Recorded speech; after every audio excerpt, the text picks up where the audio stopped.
Hey folks, welcome back to Military Forces Unleashed, the channel where we dig into hardware, not hype. Today, we're diving into Britain's stealthiest flop, the BAE Tridon Mk2.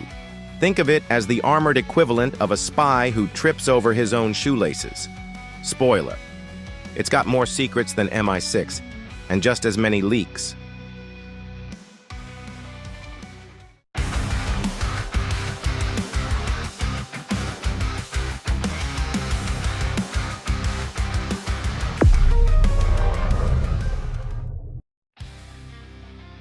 Ever seen a tank that costs $3 million per unit, but can't outrun a Toyota Hilux? Buckle up. This is the story of how reconnaissance went hilariously wrong. Post-Cold War, Britain needed a replacement for the FV-432 Bulldog, a boxy death trap that handled like a brick. Enter the Tridon Mk2, a stealth armored vehicle for the 21st century. Stephen J. Zaloga would call it ambitious. We call it a PowerPoint pitch with wheels.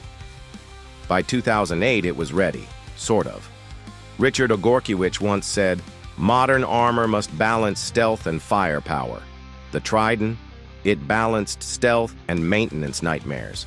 By 2014, it was already outdated. Oops.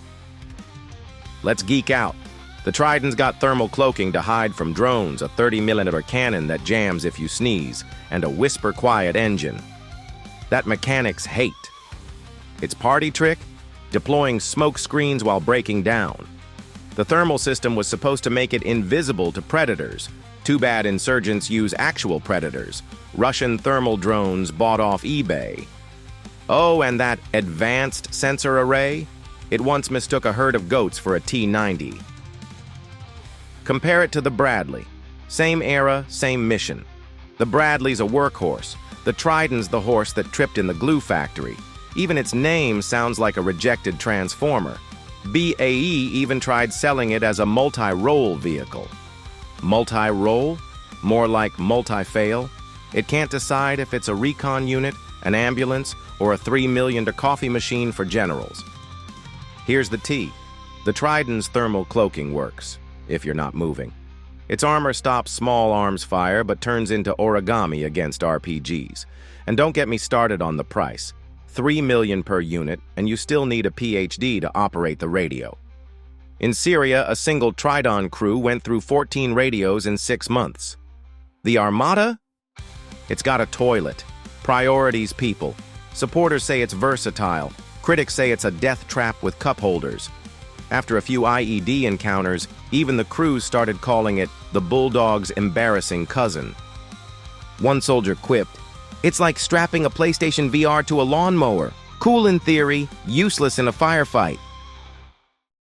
Let's talk politics. The Tridon was supposed to modernize Britain's recon. Instead, it became a punchline. BAE promised next-gen stealth. The Army got a truck that's visible on Google Maps. A 2019 audit revealed BAE spent $500K per unit on software licenses.